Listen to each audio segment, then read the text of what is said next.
ফিলিস্তিনে গণহত্যা বন্ধ করতেই হবে, এই দাবিকে সামনে রেখে মাদারীপুর জেলা হিজবুত তাওহীদের উদ্যোগে মানববন্ধন ও গণসংযোগ কর্মসূচি অনুষ্ঠিত হয়েছে।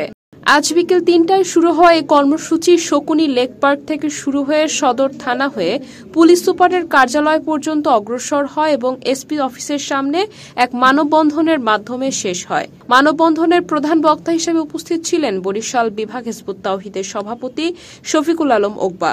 আরও উপস্থিত ছিলেন মাদারীপুর জেলা হিজবুত তাওহীদের সভাপতি মোহাম্মদ নূর নবী মাতব্বর, জেলা আইন বিষয়ক সম্পাদক মোহাম্মদ রানা মিয়া।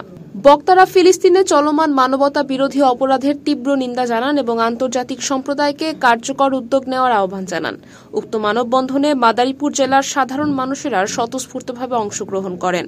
এ সময় জাস্টিস ফর ফিলিস্তিন, গাজায় চলমান গণহত্যার প্রতিবাদ, মুসলমানদের করণীয় বিষয়ে সচেতনতামূলক হ্যান্ডবিল বিতরণ করা হয় সাধারণ জনগণ ও পথচারীদের মাঝে।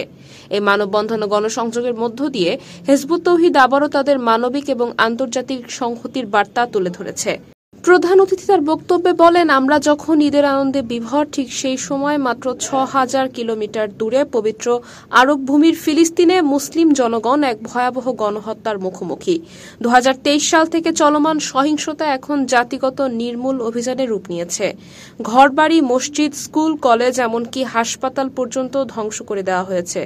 শুধু গত এক বছরে প্রায় ৩৫ থেকে ৪০,০০০ শিশু নিহত হয়েছে। পরিস্থিতি এতটাই ভয়াবহ যে নিহতদের কবর দেওয়ার লোকও নেই। তিনি আরও বলেন, এই পরিস্থিতির বিরুদ্ধে শুধু বিক্ষোভ, মানববন্ধন, পণ্য বয়কট বা আত্মঘাতী হামলা নয়, আমাদের প্রয়োজন একটি টেকসই সমাধান।